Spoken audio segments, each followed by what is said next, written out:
que ton jour se lève.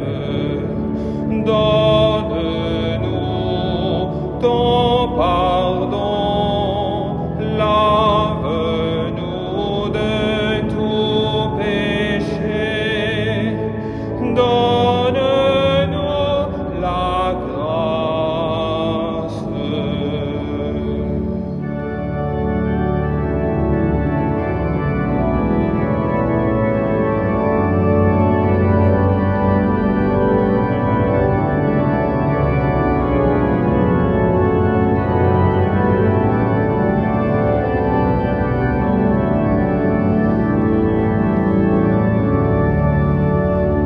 Ouvre mes yeux, Seigneur Jésus, car je suis aveugle. Ouvre mes yeux, Seigneur Jésus, car je suis aveugle. Viens, Seigneur, mets la boue sur mes yeux qui ne voient plus. Je verrai ta gloire.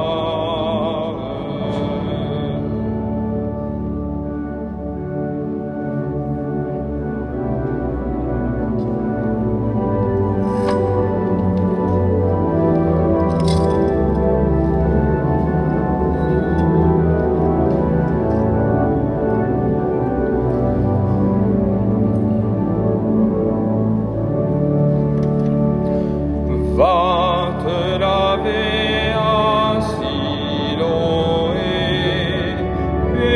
purifier ton âme. Va te laver à Siloé, purifier ton âme. Ô Seigneur, je te vois, oui, je crois, Seigneur, tu es le Sauveur du monde.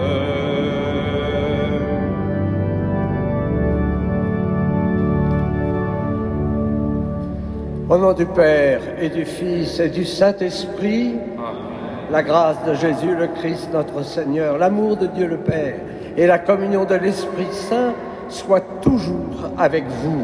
Et avec votre esprit. Soyez les bienvenus dans cette église Sainte-Marie-Madeleine. Nous avançons quatrième dimanche. Dimanche de la joie.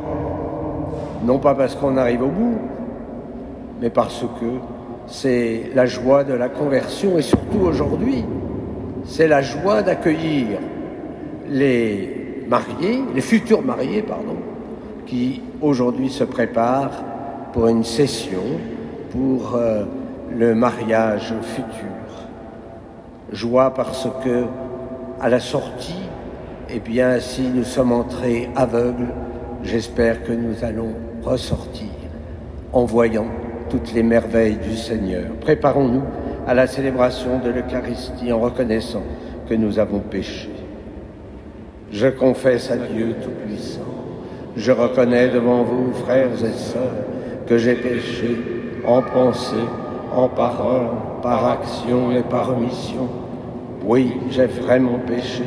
C'est pourquoi je supplie la bienheureuse Vierge Marie, les anges et tous les saints, et vous aussi, frères et sœurs, de prier pour moi, le Seigneur notre Dieu, que Dieu Tout-Puissant nous fasse miséricorde, qu'il nous pardonne nos péchés et nous conduise à la vie éternelle. Amen.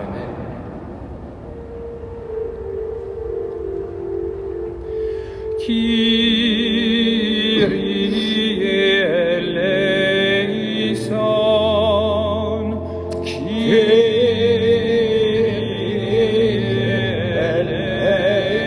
eleison, Christe eleison,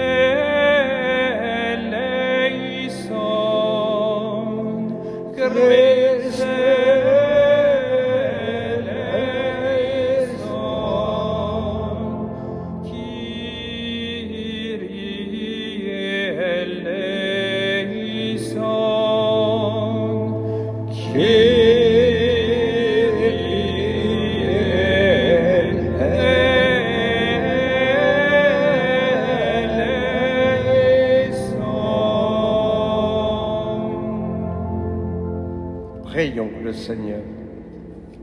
Seigneur Dieu, par ton Verbe incarné, tu as merveilleusement réconcilié avec toi le genre humain. Accorde au peuple chrétien de se hâter avec un amour généreux et une foi ardente au devant des fêtes pascales qui approchent, par Jésus-Christ ton Fils, notre Seigneur, qui vit et règne avec toi dans l'unité du Saint-Esprit, Dieu, pour les siècles des siècles. Amen.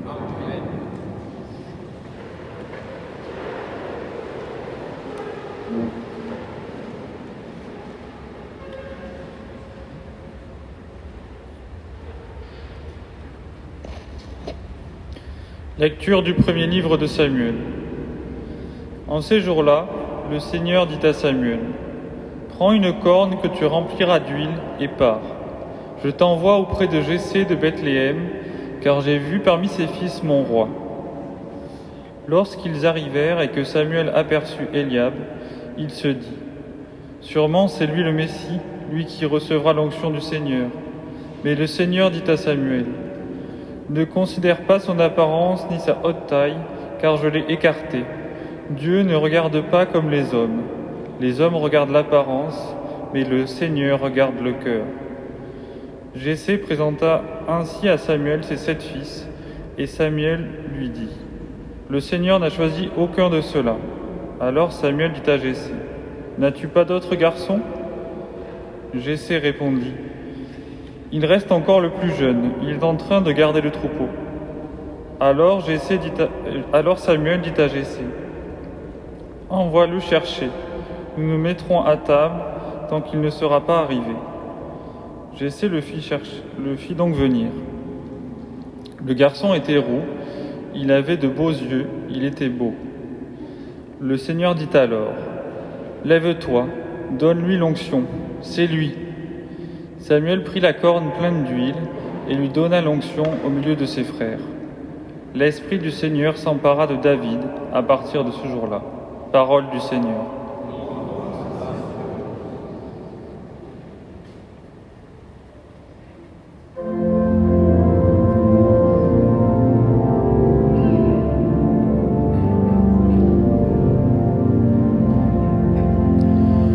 Le Seigneur est mon berger, rien ne saurait me manquer.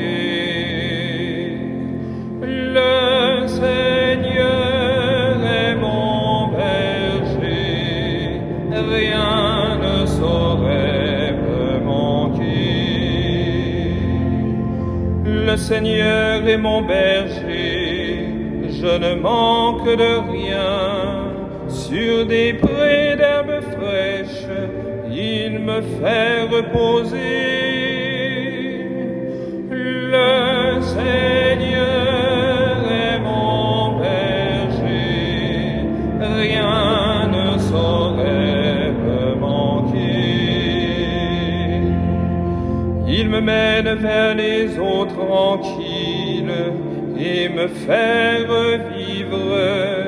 Il me conduit par le juste chemin pour l'honneur de son nom. Le Seigneur est mon berger, rien ne saurait me manquer. Si je traverse les ravins de la mort, je ne crains aucun mal, car tu es avec moi. Ton bâton me guide et me rassure. Le Seigneur est mon berger, rien ne saurait me manquer. Tu prépares la table pour moi devant mes ennemis. Tu répands le parfum sur ma tête, ma coupe est débordante. Le Seigneur est mon berger, rien ne saurait me manquer. Grâce et bonheur m'accompagnent tous les jours de ma vie. J'habiterai la maison du Seigneur pour la durée de mes jours. Le Seigneur est mon berger, rien ne saurait me manquer.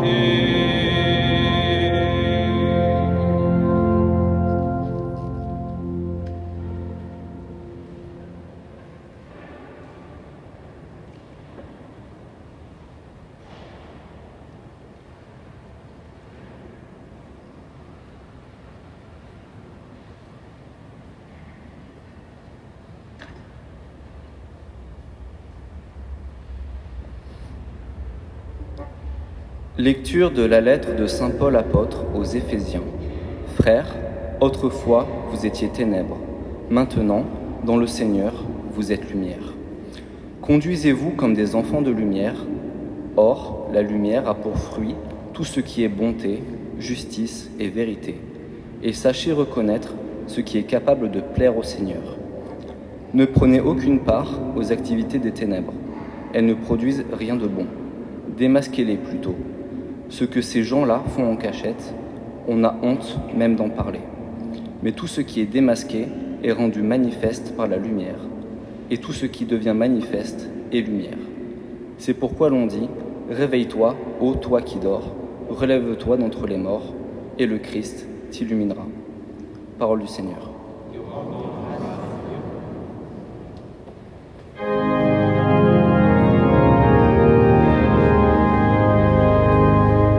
Gloire et louange à toi, Seigneur Jésus.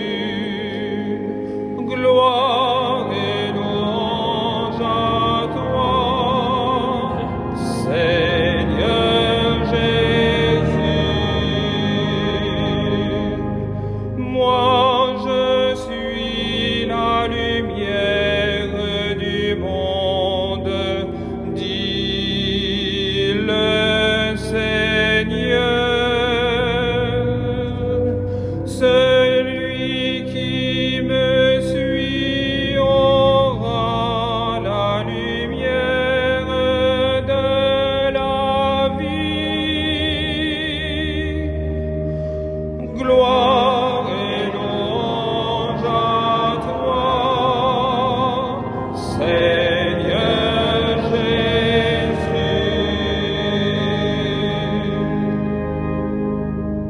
Le Seigneur soit avec vous.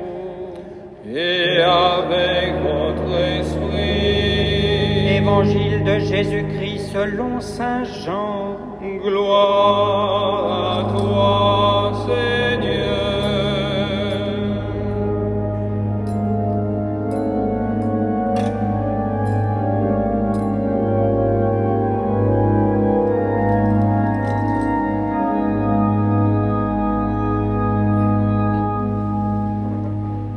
En ce temps-là, en sortant du temple, Jésus vit sur son passage un homme aveugle de naissance.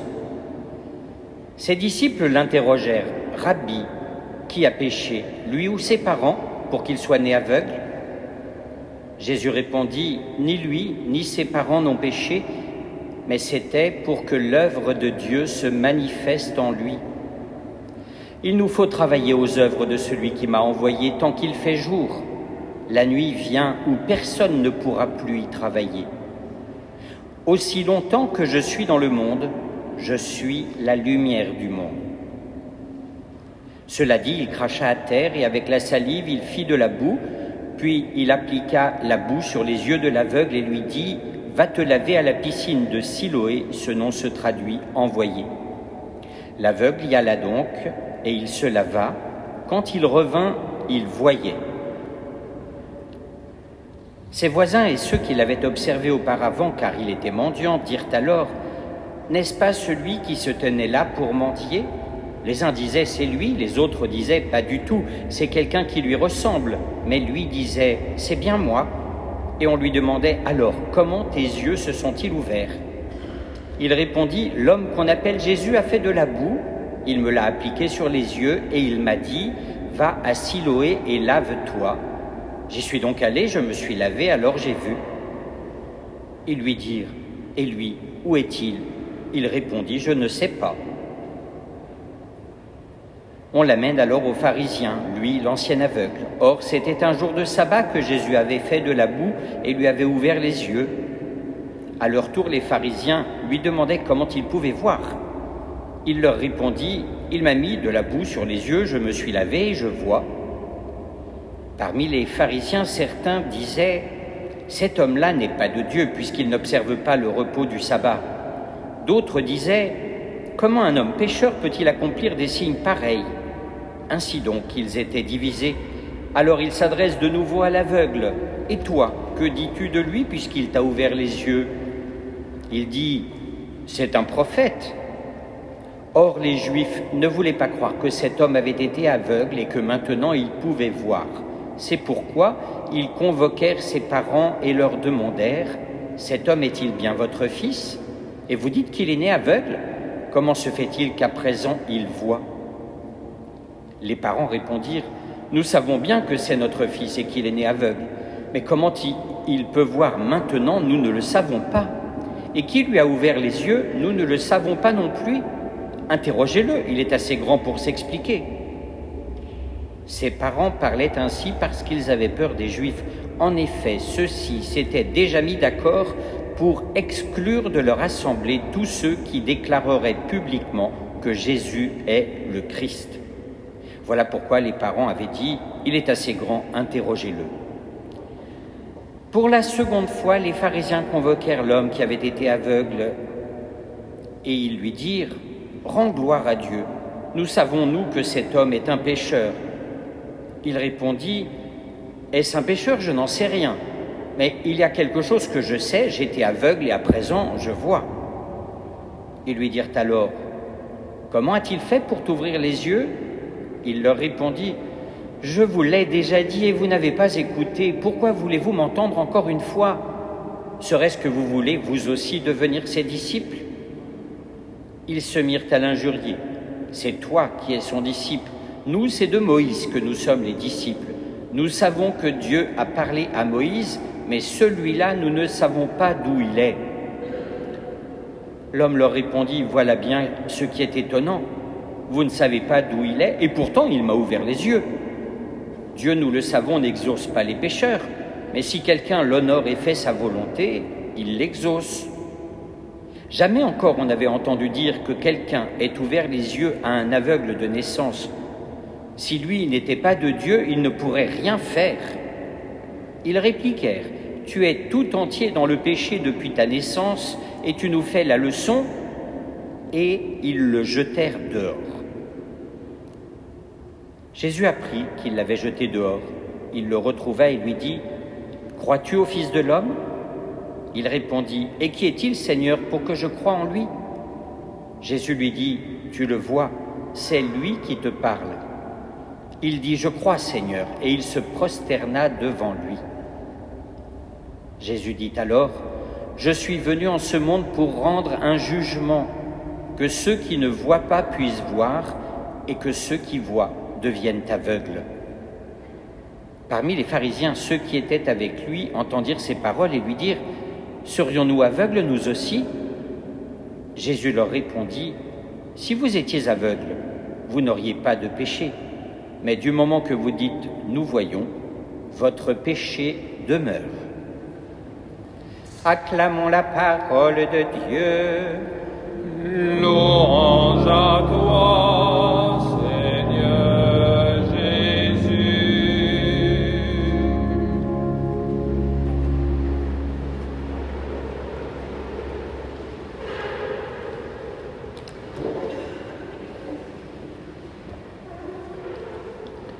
Depuis le début de notre carême, la liturgie nous révèle le vrai visage de Dieu. Non pas un visage écrasant, non un visage si proche de chacun d'entre nous. Un visage transfiguré, un visage qui sauve, et aujourd'hui, un visage qui nous met dans la lumière, non pas pour nous culpabiliser, mais pour nous rappeler que nous sommes justement des êtres de lumière. Aujourd'hui, nous sommes à Jérusalem, la ville où l'on tue les prophètes, mais où aussi le Christ se dévoile comme la plénitude de la révélation. Le récit que nous venons d'entendre de l'aveugle-né, c'est notre histoire spirituelle. C'est la guérison de notre cécité par celui que nous reconnaissons progressivement comme Christ et Seigneur, et qui nous transforme en signe de contradiction. Nous qui étions aveugles, nous pouvons enfin voir. Et ceux qui prétendent voir sont devenus des aveugles. Oui, le Christ, aujourd'hui, nous libère de nos fausses certitudes pour que nous puissions voir la vérité, ou plutôt celui qui est la vérité. Tout récit évangélique est comme une icône du Christ. Et Saint Jean veut nous faire entrer dans ce mystère. Oui, c'est bien le visage de Jésus qui nous apparaît. Jésus vit sur son passage un homme aveugle de naissance.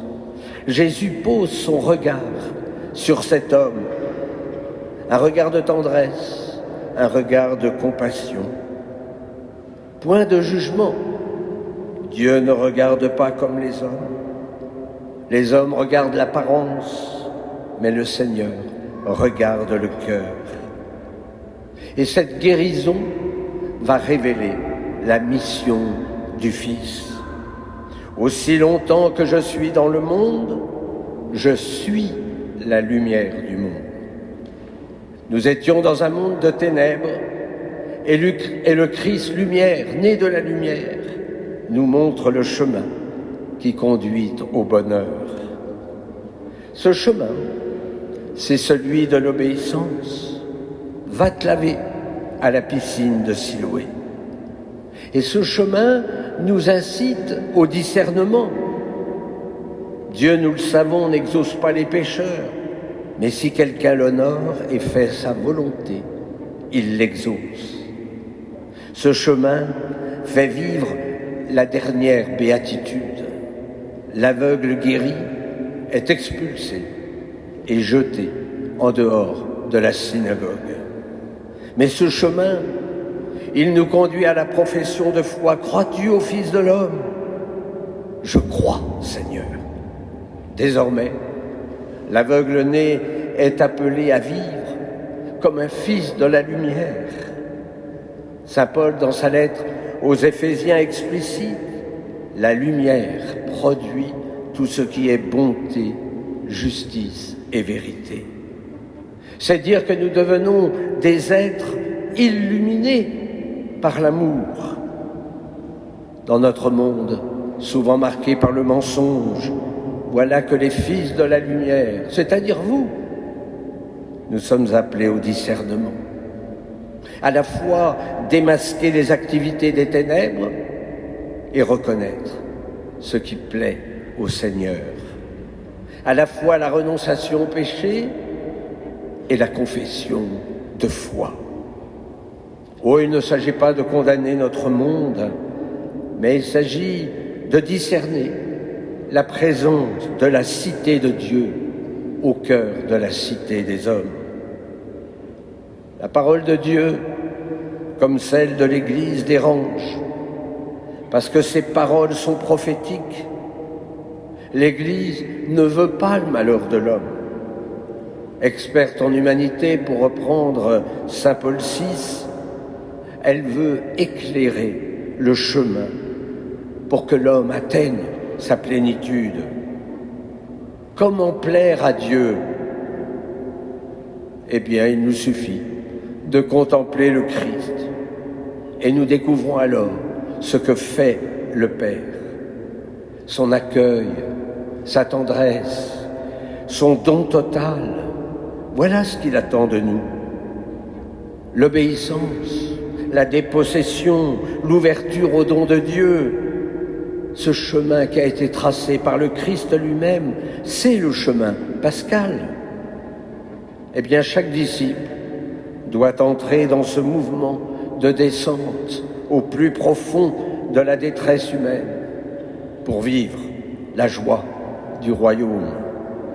La croix est le signe du don total, de l'amour sans mesure qui nous fait fils dans le Fils. Oh, certes, c'est sans doute un chemin qui est bien parfois crucifiant, mais ça nous fait entrer dans la joie du Père. Ça nous fait entrer dans la lumière qui jaillit de la vie divine. C'est pourquoi l'on chante « Réveille-toi, ô toi qui dors, réveille-toi d'entre les morts, et le Christ t'illuminera. » Amen.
Credo in unum Deum, Patrem omnipotentem, Factorem celi et terrae, visibilium omnium,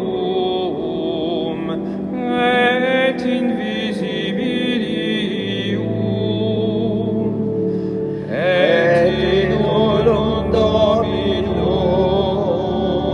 Iesum Christum, Filium Dei unigenitum, et ex Patre natum, ante omnia saecula,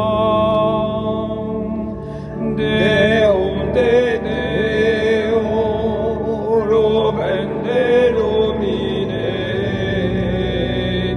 Deum verum, de Deo verum, genitum non factum consubstantialem Patri, per quem omnia facta sunt, propter nos homines, et propter nostram salutem, descendi de celis,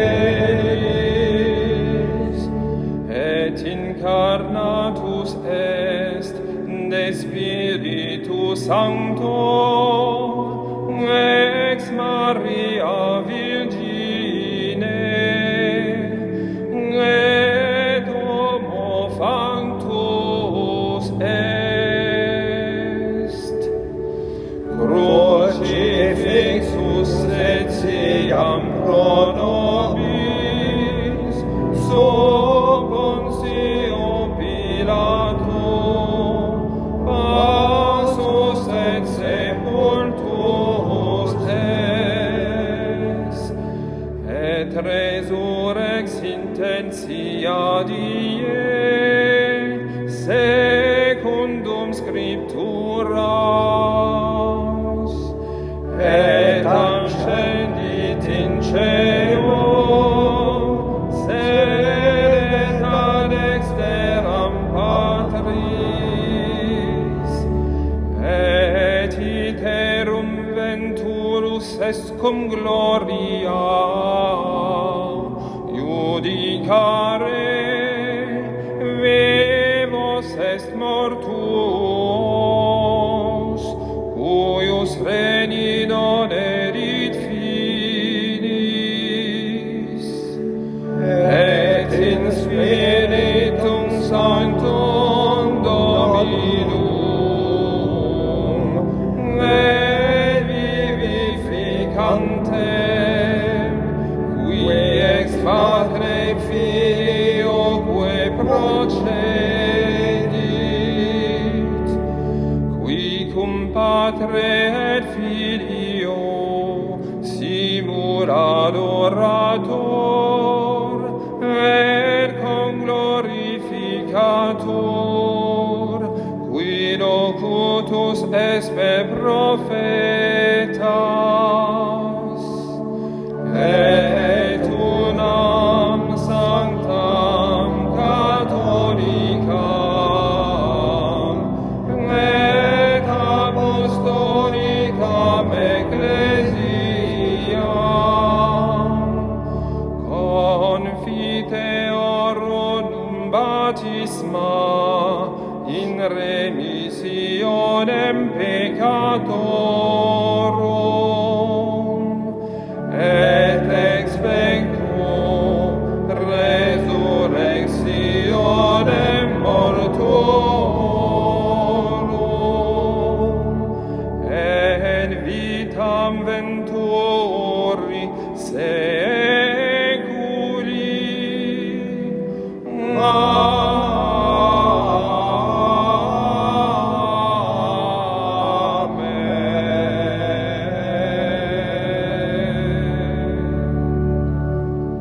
En ces jours très saints, supplions le Père Tout-Puissant, afin que la Pâque de son Fils unique, Jésus-Christ notre Seigneur, apporte grâce et joie au monde entier.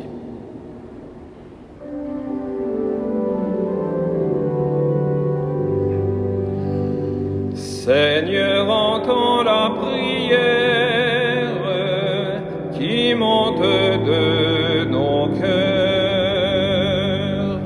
Seigneur, entends la prière qui monte de nos cœurs. Conduisez-vous comme des enfants de lumière dans ce monde de ténèbres. Que l'Esprit Saint éclaire notre route pour que nous puissions découvrir là où se trouve le royaume. Seigneur, nous te prions. Seigneur, entends la prière qui monte de nos cœurs.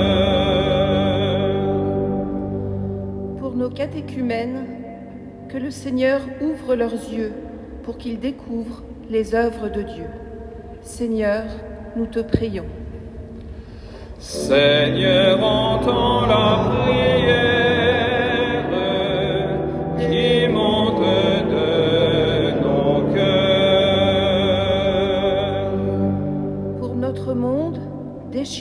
la violence et les guerres. Que l'esprit de paix envahisse les cœurs des belligérants. Seigneur, nous te prions. Seigneur, entends la prière qui monte de nos cœurs. Pour tous les couples qui se préparent au sacrement de mariage, sois à leur côté, Seigneur, qu'ils apprennent que l'amour est don, l'amour est pur, l'amour est vie. Rends-les dignes l'un et l'autre. Aide-les à bien préparer leur mariage et à prendre conscience de la grandeur de ce sacrement, de sorte que, dès maintenant, leurs âmes gouvernent parfaitement dans l'amour mutuel. Seigneur, nous te prions. Seigneur, entends la prière qui monte de nos cœurs. Dieu qui sauve tous les hommes et ne veut en perdre aucun, écoute la prière de ton peuple et donne-lui la joie d'être exaucé par le Christ, notre Seigneur. Amen. Asseyez-vous.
Priez, frères et sœurs, que mon sacrifice, qui est aussi le vôtre, soit agréable à Dieu le Père Tout-Puissant.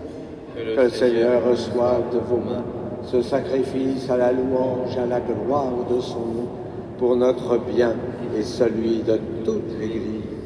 Seigneur, nous te présentons dans la joie l'Eucharistie qui assure la guérison éternelle, et nous te prions humblement.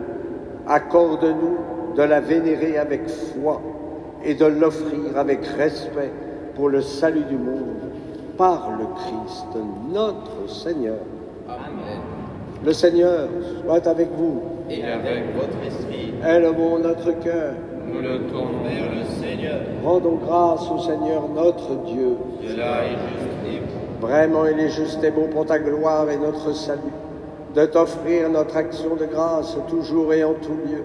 Seigneur, Père très saint, Dieu éternel et tout-puissant, par le Christ notre Seigneur. Par le mystère de son incarnation, il a guidé vers la clarté de la foi l'humanité qui marchait dans les ténèbres. Et par le bain qui fait renaître, il a élevé à la dignité de fils en les adoptant ceux qui étaient nés esclaves du péché. C'est pourquoi le ciel et la terre t'adorent. Ils te chantent le cantique nouveau, et nous-mêmes, unissant notre voix à celle des anges, nous t'acclamons.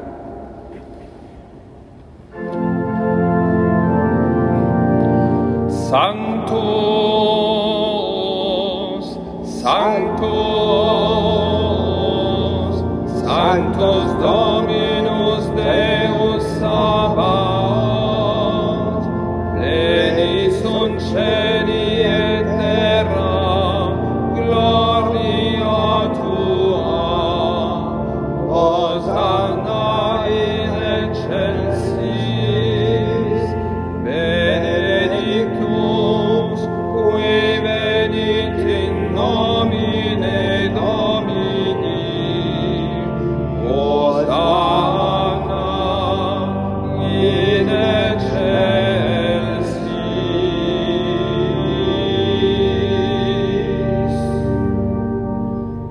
Toi qui es vraiment saint, toi qui es la source de toute sainteté, Dieu notre Père, nous voici rassemblés devant toi et dans la communion de toute l'Église. Nous célébrons le jour où le Christ est ressuscité d'entre les morts. Par lui, que tu as élevé à ta droite, nous te prions. Sanctifie ces offrandes en répandant sur elles ton esprit, qu'elles deviennent pour nous le corps et le sang de Jésus, le Christ notre Seigneur. Au moment d'être livré et d'entrer librement dans sa passion, il prit le pain, il rendit grâce, il le rompit et le donna à ses disciples en disant : Prenez et mangez-en tous, ceci est mon corps, livré pour vous.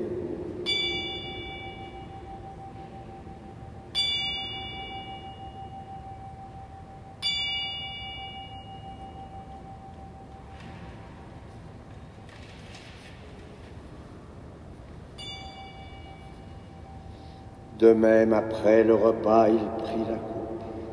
De nouveau, il rendit grâce et la donna à ses disciples en disant : Prenez et buvez-en tous, car ceci est la coupe de mon sang, le sang de l'alliance nouvelle et éternelle, qui sera versé pour vous et pour la multitude en rémission des péchés.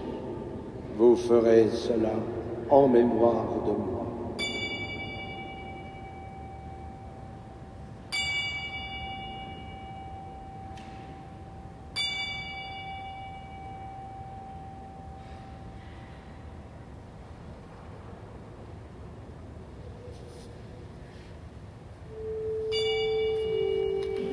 Proclamons le mystère de la foi. Gloire à toi qui es mort, gloire à toi qui es vivant, notre Sauveur et notre Dieu, viens, Seigneur.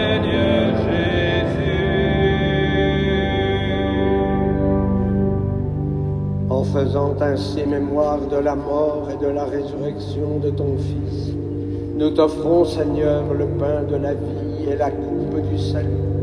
Et nous te rendons grâce, car tu nous as estimés dignes de nous tenir devant toi pour te servir. Humblement, nous te demandons qu'en ayant part au corps et au sang du Christ, nous soyons rassemblés par l'Esprit Saint en un seul corps. Souviens-toi, Seigneur, de ton Église répandue à travers le monde. Fais-la grandir dans ta charité en union avec notre pape Léon, notre évêque Laurent et tous les évêques, les prêtres et les diacres. Souviens-toi aussi de nos frères et sœurs qui se sont endormis dans l'espérance de la résurrection. Et souviens-toi dans ta miséricorde de tous nos chers défunts, accueille-les dans la lumière de ton visage, Seigneur. Sur nous tous, enfin, nous implorons ta bonté. Nous te confions tous les fiancés. Permets qu'avec la Vierge Marie, la bienheureuse Mère de Dieu, avec Saint Joseph, son époux, les apôtres, Sainte Marie-Madeleine et tous les saints qui ont fait ta joie au long des âges, nous ayons part à la vie éternelle et que nous chantions ta louange et ta gloire par ton Fils, Jésus le Christ. Par lui, avec lui et en lui. Amen.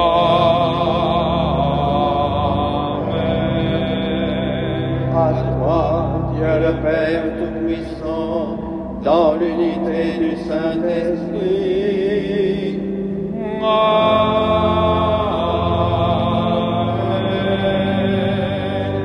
Tout honneur et toute gloire pour les siècles des siècles.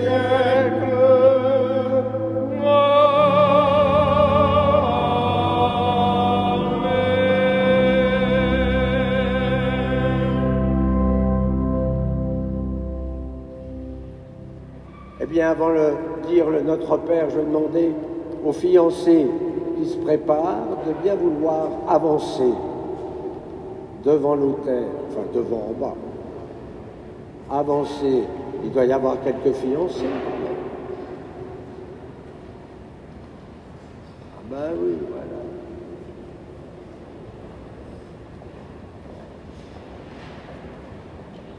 Voilà. Mettez-vous. Ah ben oui, il y a beaucoup de fiancés.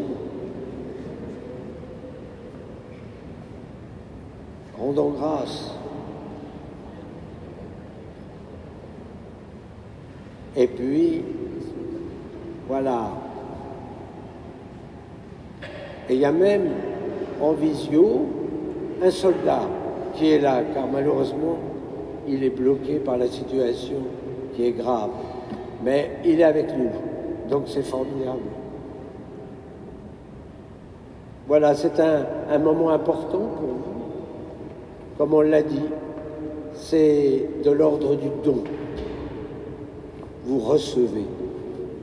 Je suis sûr que toute l'Assemblée va vous porter dans la prière. Il y en a, je sais ici, par exemple un couple, 52 ans de mariage.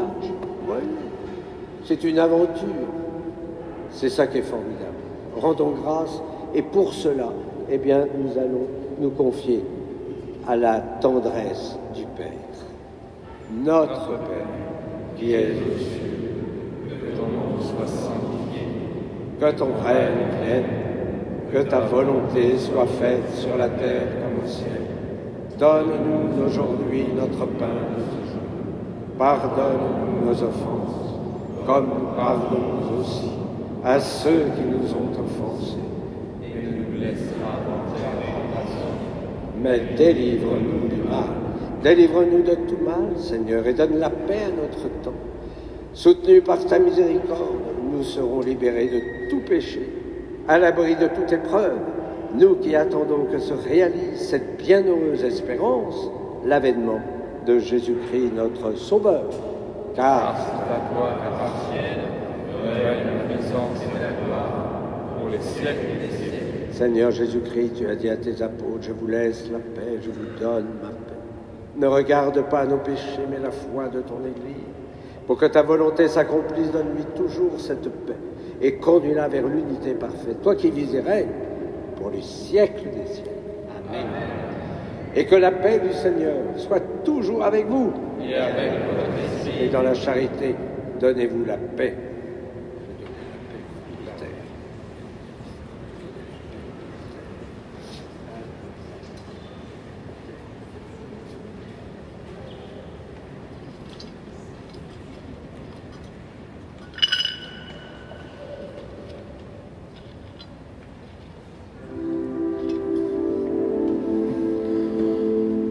Agnus Dei, qui tollis peccata mundi, miserere nobis. Agnus Dei, qui tollis peccata mundi, miserere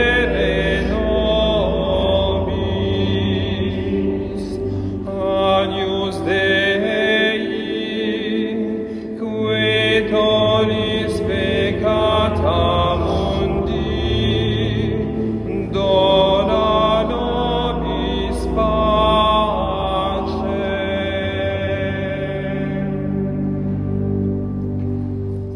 Voici l'agneau de Dieu.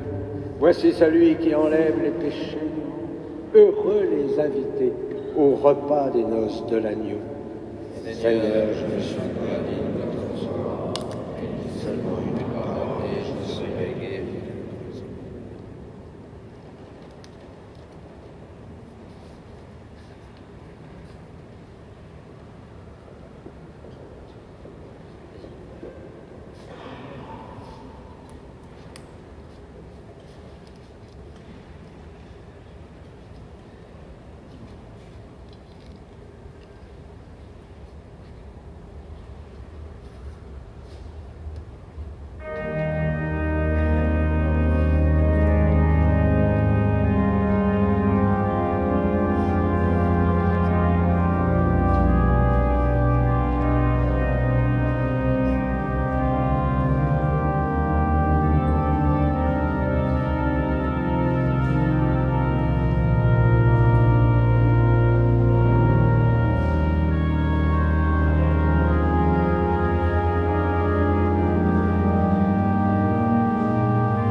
Prions le Seigneur.